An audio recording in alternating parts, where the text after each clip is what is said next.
We've had the opportunity really to attract at both the senior and junior levels just fantastic faculty.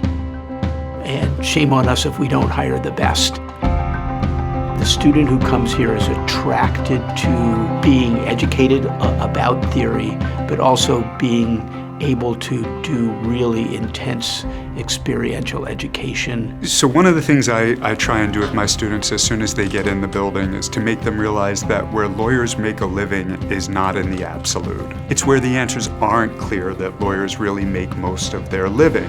One of the challenges of being a lawyer in today's society is staying abreast of legal developments and being able to respond to them in a timely manner.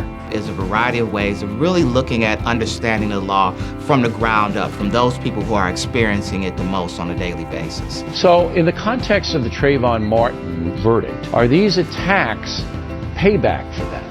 If you look at the storylines that have pitched, and I've had an opportunity to read all the stories, not at one time or at any moment was there any mention that this is payback for Trayvon Martin. That's true. So the students aren't just getting the cases that were decided 20 years ago. They're getting your analysis and your input from the frontiers of scholarship today. The question to you, sir, is why is it that so many presidents have risked so much to try to implement universal health care? Well, it's a fascinating story how this has played out over 100 years. Because it's an opportunity for students to get the experience of seeing what these cases are about, seeing what social justice advocacy as a lawyer is about. Is Roe a sufficient decision for us to continue to rest reproductive rights on? What Roe had promised, but the problem was it was cut back in Casey in 1992 because Casey was the Supreme Court case. To sort of learn how to deal with the uncertainty, how policy informs analysis, the kinds of tools that you would have in your toolkit, the arrows in your quiver. We're not bogged down by old, deep-seated traditions that won't allow us to move forward.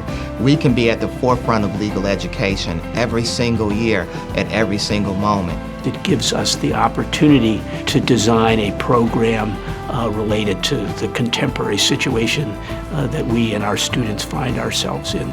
My own research, which has been in developing areas like electronic commerce, shows how the law has to respond to the changing environment.